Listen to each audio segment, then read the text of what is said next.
I think as we continue to approach these expressions and developments that aid our own condition of realization and witness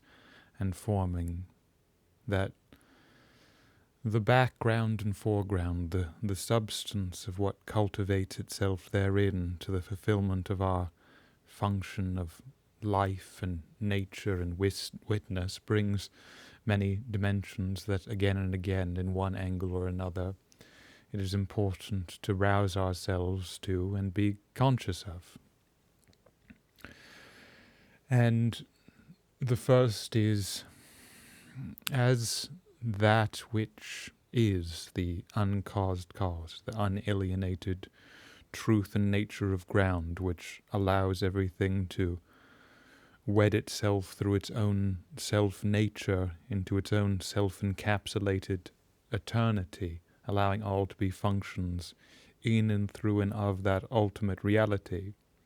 The subtlety of these dimensions, the angles and associations traversed and informed and produced, are transitions in the life of that fulfilled state and condition of assumption. So when experience, when life, when intimate realization is weakened, then naturally it becomes distrustful of the subtlety, the transcendence, the delicacy, the gradient of fulfilling universal inhabitation of that unconditioned cause. And that in itself is a precarious situation, for it requires the full subtlety, and yet the subtlety should never alienate or estrange it from the fulfilled direct relation of life. And so what makes these Vedic sages and other early genuine instances so profoundly cultivating and enriching, as I've said before, is in the first organic genuineness, the directness and full association and living imperative of undying need and at the same time ground of truth and reality, expresses itself most unmitigatedly and fully. So the full organic dimension in that which it is alive unto, directly addressed and advanced into and unto its witness of forming. In their very perception, the resolved association at the center of mind or intellect or our manifest formation comes into its resolving association to its supernal truth. But that doesn't detract from the continuous organic dimensions that needs to see the full operation of life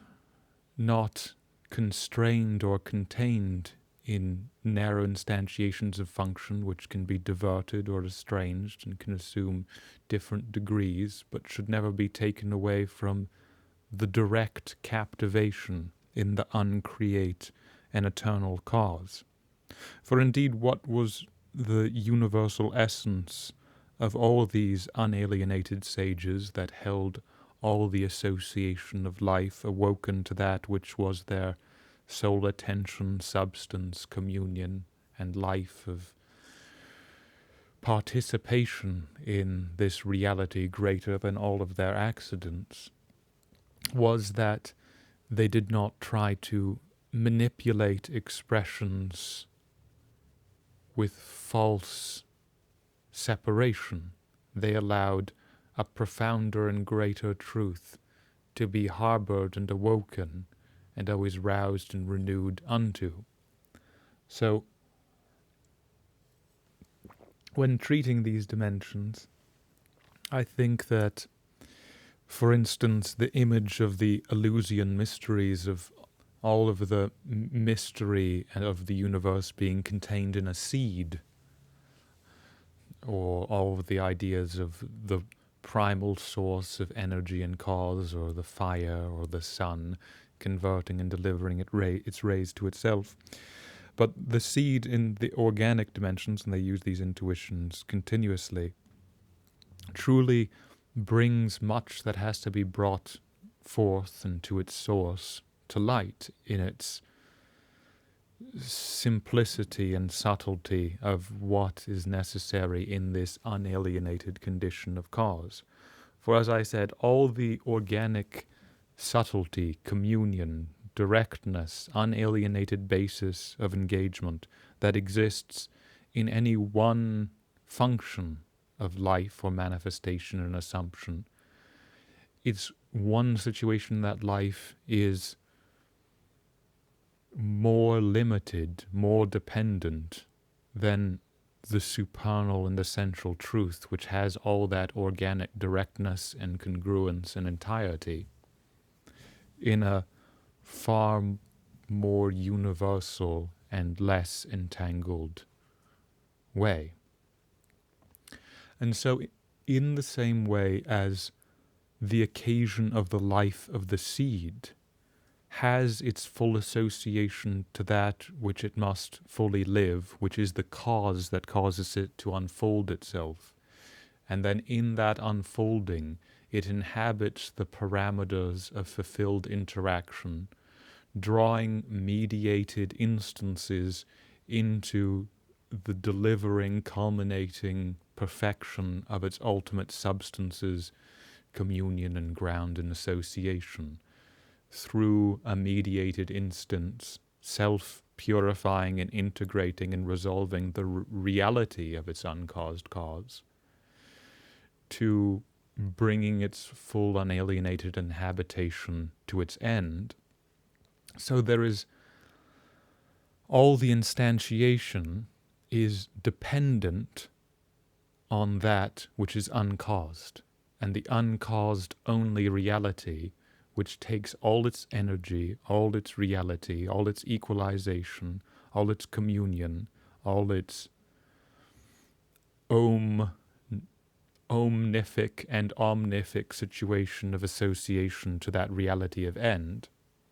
is always pivoting and born and instigated and related and delivered under the umbrella of that one unity, communion, and entirety. And that which it truly is that which is truly in that uncaused cause of reality. For if something is motivated, inspired, perfected, delivered, with nothing else touching it, with nothing else intervening in it, in its own essence of delivered reality, and it culminates to this intellectual, moral, divine, unconditioned state of unison, then that perfect, unalienated only, that supreme and supernal life, is what it always was in its truth. Because that which is informing it, inspiring it, and delivering it, beyond the sheathed instances and functions, unveils itself in and of this uncaused, supernal sublime. And as the same way as in the weak analogy, in the situation of water, all the functions have to return to the water, and the water is its drive, determination, unison, and guide in its own self-expression. So beyond dimension, domain, disposition, that only of this unconditioned and uncreate reality is its own essence, communion, association, seat and source and soul of sway. And in the same way as it makes no sense, as I've said, to separate the reality of a mediated instance of a life from that which is living it and that which is true, taking a wing or a foot or a mediation of function through that in which it makes competent sense and self. So in the greatest and truest sense, this, which is the uncaused, universal, exclusive, and essential, cannot be taken any of its instances away from that which in its uncaused cause of full reality is. And so that self-encapsulating, informing, perfected full acquaintance in eternity of that divine and unconditioned reality of essence, which in its own showing through self-luminously is the communion, coordination, and undying state that alone supports the whole unto its entirety. None of that has any separation. It is inseparable. Its reality makes no sense without that which is its sole communicant reality, condition of association and alignment at the foundation of being. For even prior to the accidents of being, that which is determining the communion, giving the situation of relation, and all the intuitions we find in here, is its reality's truth, just as before a leaf is put forth from the seed, before a shoot is put forth, before a root is put forth, they only make sense and only exist to that which is the life's whole, which is their whole situation, occasion, origin, and instigation of assumption and forming. So like echoes in the situation of a voice, or like any other situation that's born in the presence of its reality's cause. So all these dimensions, all these associations do not make sense separated from that which is the unconditioned, uncaused of their complete and entire situation of state and nature of witness. And so these things patently, presently, for all time, for all life, for all instance, abide and must be resolved, because the way we relate to our life, the way we relate to our essence, the way we quote-unquote invoke the divine, substantial, unalienated and true reality of nature's ground, giving the fulfillment of mind and soul, integrity, and our own uncoerced state of fulfilled and elicited assumption, beyond our will, beyond our accidents. All these things are only real and true to the degree we come to life, to this essence and state of perennial life and soul and assumption of forming, in whatever degree we cultivate and engage and inform and expand it. And so we see here, we see in these ancient minds and souls and sages, from China to India to Greece to, I'm sure, any other instance that history could show forth, the shadows of that communing, fulfilling, delivering, ripening, witness, wisdom, soul, and communion in self. And just as in that soul essence and cause, its own self-expression is the fuel, the forge, and the flame, so facing its reality's end, occupying its reality's end, being at presence with the truth of fulfilled assumption in entirety, delivers the fusion, the forge, and the witness of that leaf, of that stem, of the fulfillment of our being present to the substantial end of purposeful dimension and lived entirety, and being abstracted or alienated or held down into accidents apart from the living epicenter and whole degrades and demeans us. And it always has, and it always shall. So when we see the fulfillment of assumption in life in any age, and then we see the echoes carrying through it, it's important even in the situations of the greatest captivation, communion, and resolution of assumption and forming, to not take away from that centrality and substantiality of what I can only call organic or integral communion at the seat and soul of assumption of cause. Because if something is going to always be perpetually wedded in that which is its truth of occupation and being and presence, it has to reawaken itself in that, directly, uniquely, entirely. It cannot be dependent on previous echoes or angles or directions. So even when there's a great cultivation and communion of fulfilling development, there will be people echoing those terms, and sometimes seeing the terms as more real than the reality's imminent fulfilled assumption of end. And therefore seeing the cultivated harbor of that universal imperative and condition of truth liberates us, but we must never be held to any particular angle in that which subsumes and informs as the seat and source and unconditioned and uncaused germ of life, of all these things. And this is present into every age, and it puts the same requirements and dimensions of life alive for us. And so, as I've tried to say in different ways, being at least alive to that centrality of full communion and essence, if that which is true is unalienated and uncaused, then just as the plant lives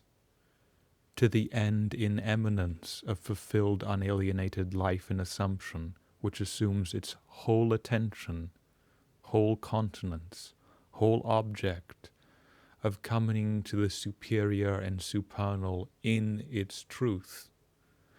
so the same accentuation, the same conduit, the same existing to the unconditioned entire,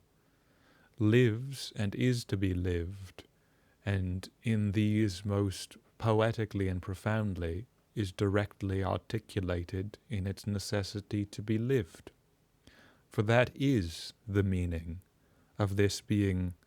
the pilgrim rite and the way, the annunciation and the friend, the dearest companion and the purest child. All of these are expressions that are exactly trying to rouse these dimensions to our fulfilled association of acquaintance and limit. So if people started to want to talk about the words or terms they're using more than the reality that is inspiring why they're using it, then even therein, in so slight a hair, we begin to be lost. And so losing the universal in which the full harbor and communion and unforced association springs to this direct alignment of life and soul and limit, in every age, in every time, calls the divine mind and unconditioned truth at the back and whole of things to its fulfilled root and soul of assumption and station. And so when we're imprisoned by mediate angles and echoes, we can think that something's delivering fulfillment and realization of life is forceful or something like that. But in reality, all the imperative, all the realization, all these things is the showing through of that which is most equal, of that which is most unalienated, of that which is most prescient, universal, and entire, that which is most integral and pure, whatever terms we want to give it. It's only because of this uncaused cause being the whole, the unalienated truth in its own eternity and entirety, which fulfills the harbour and home and guest and companion to the full association of essence unalienatedly to the unconditioned truth of all, that mind can have its possibility, intellect can have its function, and we, beyond limitations of adjuncts to essence, can awaken with direct reference to that which is essence in the soul and solution of life, which does not require force, which does not require contrivance, but which requires intimate and full association to the truth and soul of this purposeful alignment. And so there's always been a greater naturalness, a greater directness, a greater unfeigned soul of witness and life of entirety that loses the narrow, even angles of self that is always required to be lived unto the truth and soul of assumption of these things. And so as we continue to cultivate, continue to inform, and continue to develop, it is important to see these truths of both reality and life, which vividly inform and betray their full moment and measure of founding for us to be lived and for us to see witnessed in another, especially since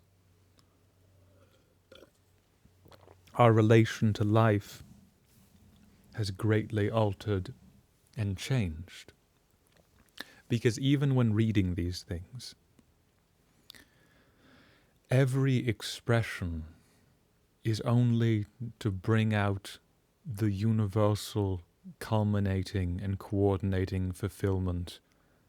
of that root reality in you, in us. As Emerson says, those who think that what's occurring in history or something is more important than that which is at play in their life every day don't understand history or expression or anything. And so the culture in which these things were enjoyed and fulfilled was one in which people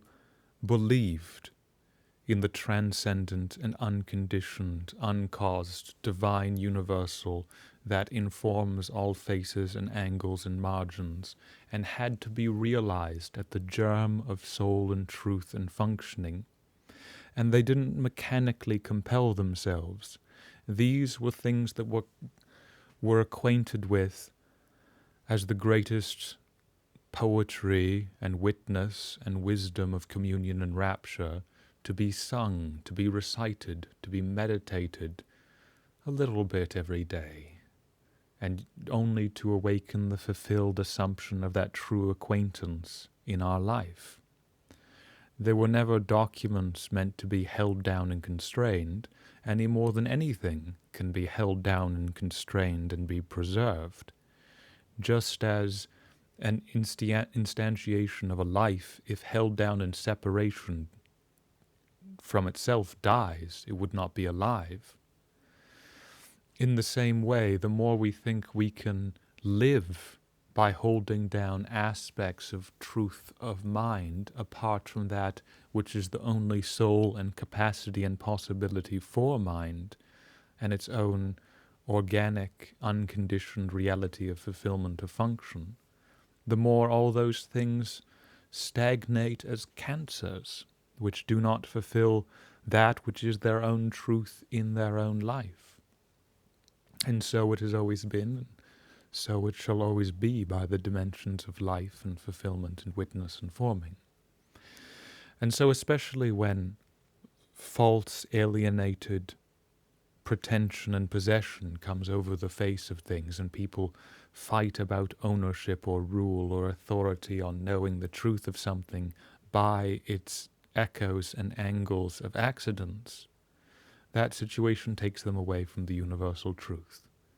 If they're not growing the life and using these things to come into acquaintance with the cultivating of that which is the guide and soul and knower and all the other faces and aspects of fulfilled communion.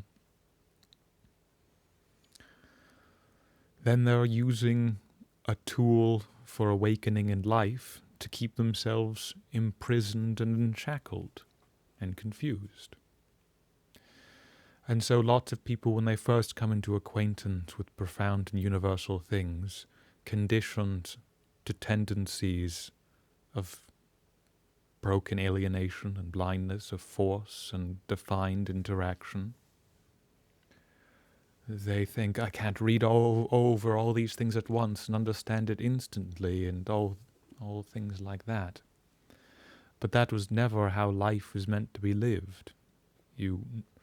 nurture and develop and organically fulfill and unfold to that which is beyond all limiting adjuncts. And these are always communions that, like the secondary characteristics of a primary reality, that no matter how perfect, are only born in and of and through that primary reality. So that, like the most perfect fulfillment of function of a life, we have to discover the life that lives in and of and through it. And that is the purpose. The purpose isn't to see the perfect arrangement of the peacock's feathers or any situation of life, but the life that's living through it, that holds in itself all these things, and is the unconditioned and uncaused. That is that which we're attending and attaining. That is that which we have living piety and situation and the circumstance of relation with regard to and in full inheritance of. And so as we continue, we can call again and again to the fulfilled significance of these most important things.